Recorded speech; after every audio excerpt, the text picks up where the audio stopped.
So this one is last part of pneumoconiosis. Let's discuss about the asbestosis variety of pneumoconiosis. So the asbestos is a family of pro-inflammatory crystalline hydrated silicates. It's a crystalline hydrated silicates that can lead to development of asbestosis.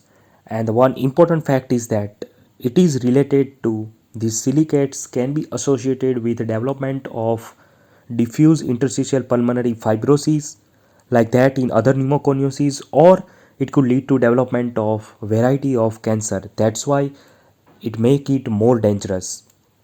All right. So let's see the asbestos related diseases. So following disease are associated with asbestos. The one is localized fibrous plaque. Then second one is pleural effusion. Then it could be associated with parenchymal interstitial fibrosis. The asbestos exposure can lead to development of one specific lung tumor, that is mesothelioma, which is very specific to asbestos. Lung carcinoma like that of adenocarcinoma also can be developed because of asbestos exposure. Laryngeal carcinoma also can be developed. It can be related to ovarian and colon carcinoma as well. And asbestos will increases the risk of development of systemic autoimmune diseases and the cardiovascular disease. All right. So that are the disease associated with asbestos. Now let's see the two type of asbestos. So asbestos could be present in the form of serpentine or amphibole. So first let's discuss about the serpentine variety of asbestos. So usually, it is a chrysotile white asbestos. It's a white asbestos, chrysotile. And in the 90% case, it is the most common form used in the industry. Among asbestos, all asbestos, more than 90% used one is this white asbestos. It's a long, curly and flexible fiber. So it's a more soluble. And whenever it is inhaled in the upper respiratory tract, it is removed by our mucociliary action.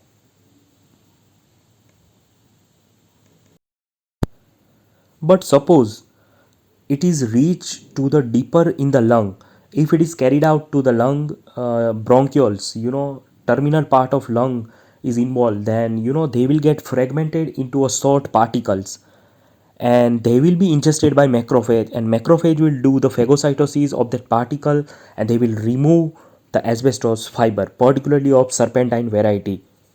Now let's discuss about the second variety of asbestos, that is amphibole form. Now this amphibole form again could be of two type. One is crocodolite, that is blue asbestos, and another one is amosite, which is brown asbestos.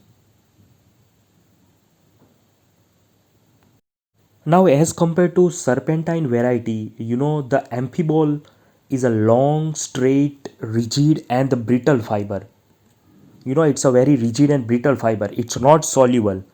It's a brittle fiber. It's not soluble in the pulmonary fluid. So it will not get fragmented, and they will not easily removed by macrophage. They can reach deep into the lung. So they can penetrate the alveolar epithelial cell, and they can reach into the interstitium, lead to development of interstitial fibrosis. And amphibole is a more pathogenic variety, more pathogenic form as compared to chrysotile. Especially it can lead to development of mesothelioma. In terms of mesothelioma development, amphibole form is a more pathogenic. All right. Now let's see the pathogenesis of asbestosis in the detail. So as like that of other pneumoconiosis or silicosis, whenever the asbestos fiber are inhaled by person, the macrophage, alveolar macrophage, will try to ingest it and will try to do the phagocytosis to remove it. macrophages are get activated. They will ingest the fiber and they will get activated. So as we have seen previously in our video as well, the macrophages are activated and they will release a variety of pro-inflammatory and fibrogenic cytokines.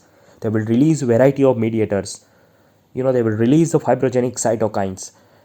And whenever the patient is chronically exposed to the asbestos, the chronic exposure will lead to more and more release of fibrogenic cytokine like that of fibroblast growth factor, variety of tumor necrosis factor, like that of fibrogenic cytokines. And the release of such cytokines can lead to development of pulmonary inflammation by lymphocyte and macrophage, and they will lead to, and there will be development of interstitial fibrosis because of release of fibrogenic cytokines. So inflammation and fibrosis is seen in asbestos because of macrophage activation. And additionally interesting fact is that asbestos fiber can lead to production of a variety of free radicals. And this free radical can have oncogenic potential. They can lead to development of variety of cancer. And especially if the person is also doing the smoking, if there is a additional toxic chemical exposure is present like that of smoking, it can get absorbed over the asbestos fiber. It can absorb over asbestos fiber, and so it will increases the risk of lung carcinoma development, especially 5 to 6 times increase in the risk of lung carcinoma if smoking is associated.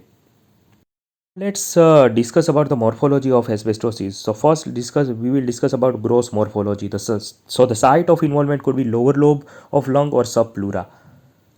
Obviously there is an interstitial fibrosis, so grossly a scar could be seen over the lung. Initially the fibrosis is around the respiratory bronchioles and alveolar duct. Initially it is surrounding the respiratory bronchioles and alveolar duct, and then it can extend into the adjacent alveolar sac and the alveoli. So it can reach up to the terminal bronchioles. Alveolar sac can be involved. And in the advanced stage, there will be diffuse extensive interstitial fibrosis and the entire lung can be involved. And because of fibrosis grossly, normal lung architecture can be disturbed. The fibrosis will destroy a normal lung architecture. So because of destruction of the normal lung architecture by fibrosis, it can produce sometime dilated airspace, which we can say a cystic space.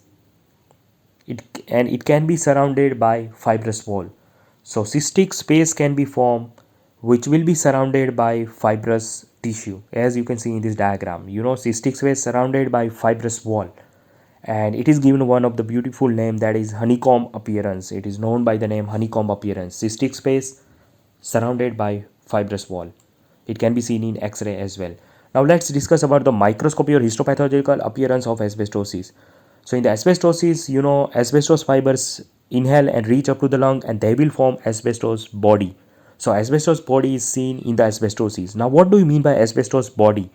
So in this body, in the center portion, the patient is having asbestos fiber.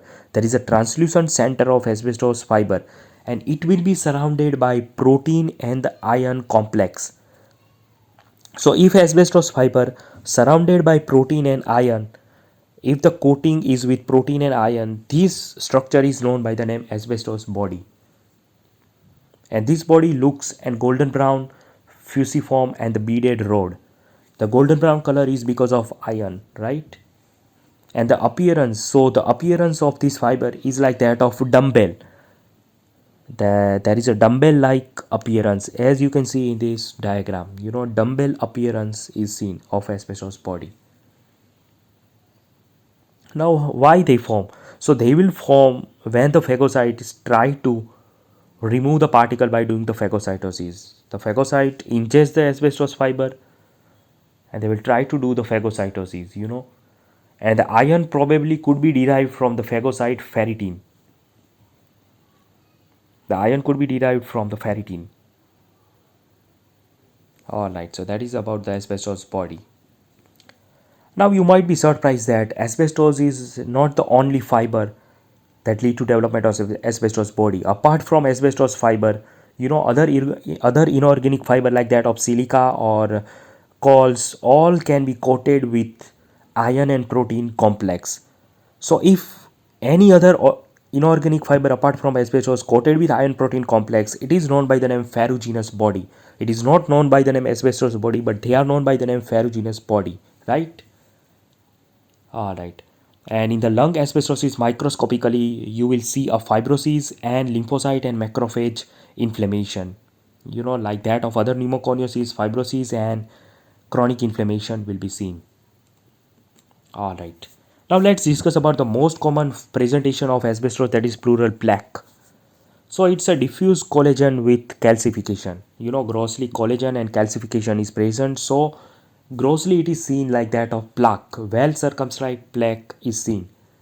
It could be up to 10 centimeter in the diameter, which can be seen in this diagram. Concentric circumscribed plaque can be seen. Usually it's a bilateral, which can be seen in this diagram. And the most frequent plaque is seen over the anterior and posterolateral aspect of parietal pleura. It's seen over the parietal pleura mainly. And anterior and posterolateral aspect of parietal pleura is involved commonly. And it could be seen over the dome of the diaphragm as well. And this pleural plaque is a most common presentation, most common manifestation of asbestosis. It's a most common manifestation of asbestosis.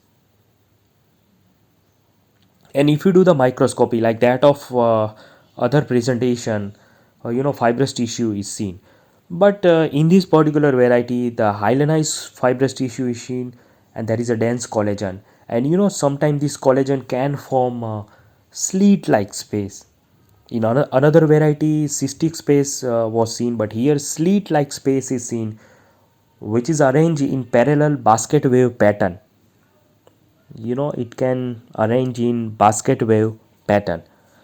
So that's about the pleural plaque presentation. So this is all about the asbestosis. Thanks for watching and see you soon with some another video. So this completes the pneumoconiosis. Thank you very much, and these are my references for the today's presentation. Thank you very much and take care.